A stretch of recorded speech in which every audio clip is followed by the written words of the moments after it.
सूजी का हलवा जो इंग्रेडिएंट्स जो है वो आप नोट कर लें। तो इसके लिए सूजी आपको 1 केजी की ज़रूरत होगी, चीनी आपको 1 केजी और कुछ ड्राई फ्रूट्स और 1 लीटर ऑयल की ज़रूरत होगी और कुछ पानी। अच्छा जी, अब ऑयल जो है वो गर्म हो चुका है और इसमें हम डालेंगे 1 केजी सूजी और इसको बराबर में हम हिलाते जाएंगे। जितनी भुनाई होगी ये उतना ही अच्छा बनेगा। इस मेथड की यूनिकनेस ये है कि ये 15 से 20 मिनट में मैंने ये हलवा जो है वो तैयार कर लिया था।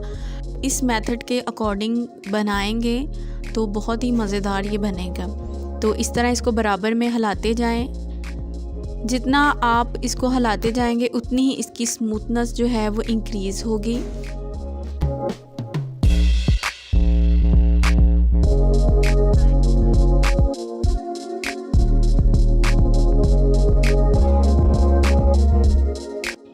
इसमें अब हम इलायची डालेंगे। 8 से 10 इलायची थी। अब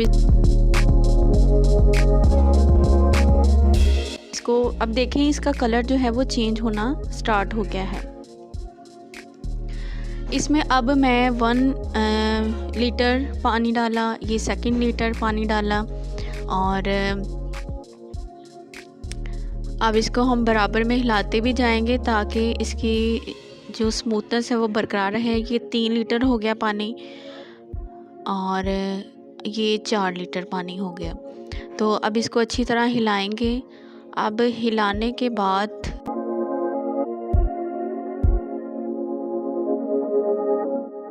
मैं इसमें ऐड करूँगी 1 केजी शुगर।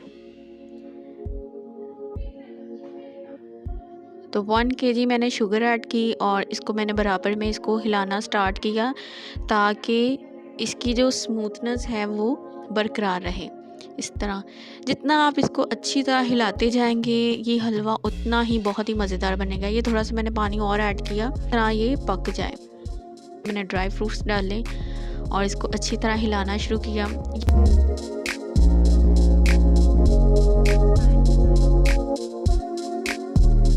ये मैंने फूड कलर डाला था थोड़ा सा कलर इनहेंस करने के लिए। तो अच्छी तरह इसको हिलाएं। फूड कलर ऑलमोस्ट 2-3 चुटकी थी पानी में ऐड करके तो मैंने इसमें डाल दिया। तो बहुत ही अच्छा और खुशबूदार सूजी का हलवा जो था वो बना था। तो इसमें अब ये देखें, ये आप देख रहे हैं कि ये बनना शुरू हो गया है। इसको बराबर में हिलाते जाएं। अब हम इसको दम पे रख देंगे। ऑलमोस्ट 5 मिनट दम पे रखने के बाद ये देखें, ये हलवा तैयार है। बिल्कुल किनारे पे कहीं से नहीं लगा और क्या ही खुशबूदार और मज़ेदार हलवा था।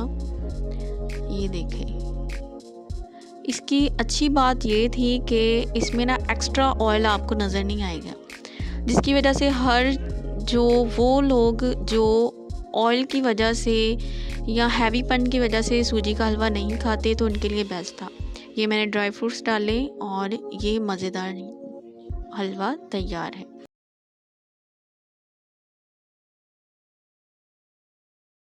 क्रीमी फ्रूट कस्टर्ड जो कि बहुत ही मज़े का बनता है। आए इसके इंग्रेडिएंट्स को देखते हैं।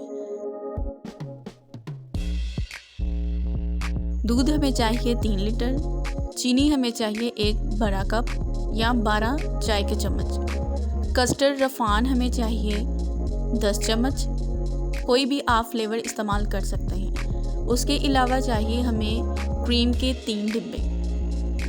जितने लीटर दूध होगा उतने डिब्बे ही क्रीम के ऐड होंगे। ये फ्रूट कॉकटेल का 1 डिब्बा चाहिए। उसके अलावा कोई भी मौसमी आप फ्रूट्स इस्तेमाल कर सकते हैं फ्रेश। मैंने यहाँ पे सेब, केले और अंगूर इस्तेमाल किए हैं। 3 लीटर दूध को बॉईल करने रख दिया है। दूध बॉईल हो चुका है। इसमें हम ऐड करेंगे 12 चाय के चम्मच चीनी या 1 बड़ा कप चीनी का।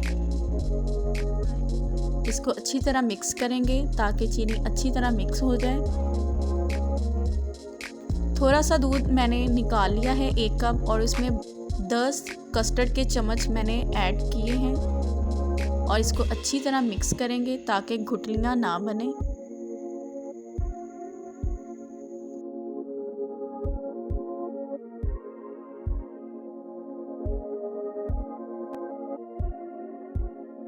कस्टर्ड के इस मिक्सचर को अब हम बॉईल किए हुए दूध में ऐड करेंगे और साथ ही हिलाते जाएंगे ताकि गुठलियाँ ना बने और अच्छी तरह हमारा कस्टर्ड का जो मिक्सचर है वो दूध में मिक्स हो जाए। लो फ्लेम पे इसको 5 मिनट हम अच्छी तरह पकाएंगे और साथ साथ हिलाते जाएंगे ताकि कस्टर्ड अच्छा स्मूथली बन जाए।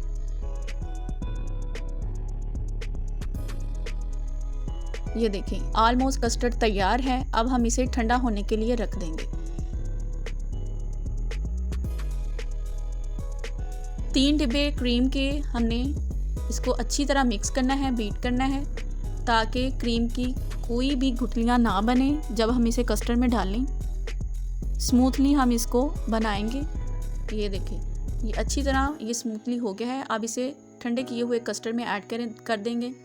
कस्टर्ड का टेम्परेचर बिल्कुल नॉर्मल था, रूम टेम्परेचर के अकॉर्डिंग। ये क्रीम हम मिक्स करेंगे। क्रीम को कस्टर्ड में अच्छी तरह मिक्स करेंगे ताकि इसकी कोई भी गुठली बाकी ना रह जाए और ये अच्छी तरह स्मूथली आपस में मिक्स हो जाए। जितना अच्छी तरह ये मिक्सचर बनेगा उतना ही कस्टर्ड मज़े का आपको लगेगा। इसमें मौसमी आप फ्रूट्स ऐड करें। मैंने यहाँ पे सेब और केले इस्तेमाल किए हैं।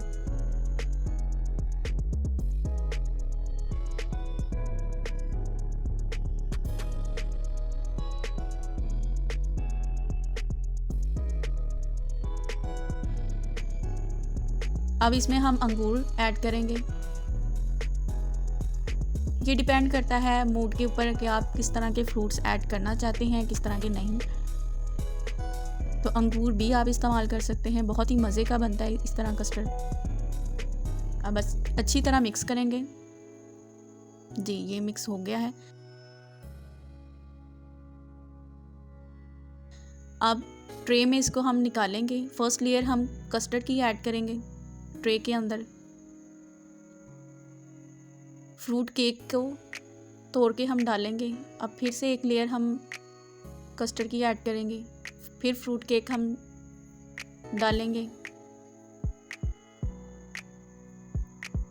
अब फ्रूट कॉकटेल ऊपर हम लगाएंगे। ये आपकी मर्ज़ी है, आप फ्रूट कॉकटेल को ऊपर भी लगा सकते हैं फर्स्ट लेयर पे, या फिर पूरे कस्टर्ड में भी आप मिक्स कर सकते हैं। ये जी, ये तैयार है, बहुत ही मज़े का बना है।